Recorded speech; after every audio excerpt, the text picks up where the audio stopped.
नमस्कार। सोचिए, एक वैक्सीन, एक स्मार्टफोन ऐप और एक अंतर्राष्ट्रीय कॉरिडोर। इन तीनों में क्या कोई रिश्ता हो सकता है? आज हम यही देखने वाले हैं। हम तीन बिल्कुल अलग कहानियों को एक साथ जोड़ेंगे और समझेंगे कि कैसे सेहत, टेक्नोलॉजी और दुनिया के साथ भारत के रिश्ते मिलकर एक नए भारत की पहचान बना रहे हैं। तो चलिए सीधे एक नंबर से शुरू करते हैं। 1,27,526। ये बस एक आंकड़ा नहीं है, ये 2022 में भारत में सर्वाइकल कैंसर के नए मामलों की संख्या है। और इसके ठीक बाद ये दूसरा नंबर देखिए, 79,906। ये उसी साल इसी बीमारी से हुई मौतों की संख्या है। ये आंकड़े हमें साफ साफ दिखाते हैं कि ये लड़ाई कितनी बड़ी और कितनी जरूरी है। तो यहीं से शुरू होती है हमारी पहली कहानी। ये साइंस से जुड़ी एक बहुत बड़ी उम्मीद की कहानी है।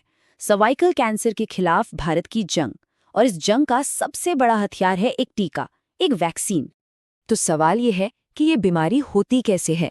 देखिए, लगभग हर मामले की जड़ में एक वायरस होता है जिसका नाम है ह्यूमन पैपिलोमा वायरस यानी HPV।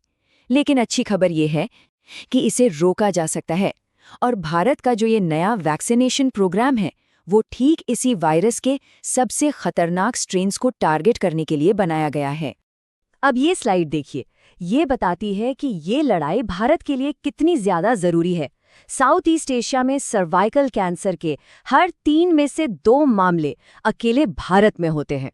ये आंकड़ा वाकई चौंकाने वाला है और ये बताता है कि इस टीकाकरण अभियान का सफल होना कितना जरूरी है।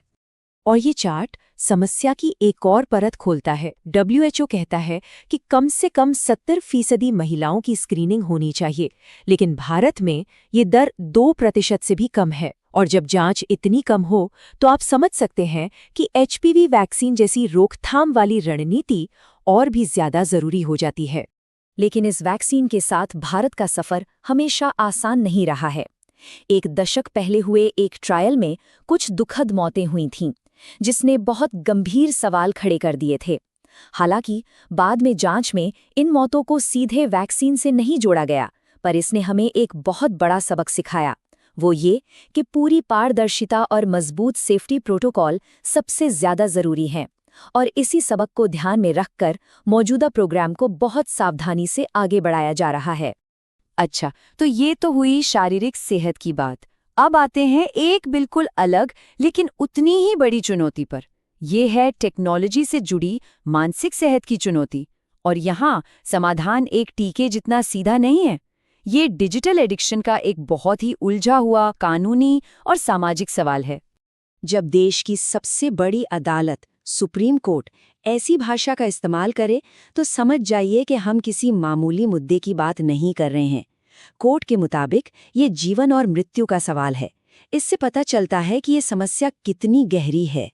तो भारत इस समस्या से निपट कैसे रहा है? जैसा कि हम देख सकते हैं, भारत का ध्यान अभी मुख्य रूप से पैसों से जुड़े जोखिमों पर है, जैसे ऑनलाइन गेमिंग में धोखाधड़ी या जुआ। वहीं दूसरी तरफ दुनिया के कई देश अब इसे एक पब्लिक हेल्थ के मुद्दे की तरह देख रहे हैं। ये अंतर बहुत मायने रखता है, क्योंकि इसका मतलब है कि हमारे कानून अभी भी उस मनोवैज्ञानिक डिजाइन पर पूरी तरह से फोकस नहीं कर रहे हैं जो युवाओं में लत पैदा कर सकता है। और ये समझना बहुत जरूरी है कि डिजिटल प्लेटफॉर्म्स न्यूट्रल नहीं होते। इन्हें एक ही मकसद से डिजाइन किया गया है, हमारा ध्यान ज्यादा से ज्यादा देर तक खींच कर रखना। लगातार पर्सनलाइजेशन, रिवॉर्ड साइकिल्स, ये सब मिलकर एक ऐसा माहौल बनाते हैं जो निर्भरता पैदा कर सकता है, खासकर नौजवानों के दिमाग के लिए। तो हमने देखा कि देश के अंदर टेक्नोलॉजी एक चुनौती कैसे है। अब जरा नजर घुमाते हैं और देखते हैं कि भारत इसी टेक्नोलॉजी को दुनिया के मंच पर अपनी ताकत के तौर पर कैसे इस्तेमाल कर रहा है। इसका एक बहुत बड़ा उदाहरण है भारत और इजराइल के बीच लगातार मजबूत होते रिश्ते। दशकों की शुरुआती हिचकिचाहट के बाद और खासकर 2014 से ये रिश्ता अब एक खुली और बहुत अहम रणनीतिक साझेदारी में बदल चुका है। तो इस पार्टनरशिप की बुनियाद क्या है? जैसा कि ये डेटा दिखाता है, ये है अत्याधुनिक डिफेंस टेक्नोलॉजी। हम सिर्फ व्यापार की बात नहीं कर रहे हैं। भारत अब इजराइल का नंबर 1 डिफेंस कस्टमर है। इसका मतलब ये है कि भारत की सुरक्षा का एक बड़ा हिस्सा अब इस टेक्नोलॉजी पार्टनरशिप पर निर्भर करता है, जिसमें ड्रोन से लेकर मिसाइल डिफेंस सिस्टम तक शामिल हैं। और ये साझेदारी सिर्फ डिफेंस तक ही सीमित नहीं है। आईमैक यानी Bharat middle east Europe economic corridor एक ऐसा बड़ा सपना है जो ग्लोबल ट्रेड का नक्शा बदल सकता है। ये समंदर और जमीन के रास्ते भारत को सीधे यूरोप से जोड़ने वाला एक नया सिल्क रोड बनाने जैसा है, जिसमें इजराइल एक बहुत जरूरी कड़ी है। तो हमने देखा कि भारत बाहर से आई टेक्नोलॉजी को कैसे अपना रहा है, चाहे वो सेहत के लिए वैक्सीन हो या सुरक्षा के लिए ड्रोन।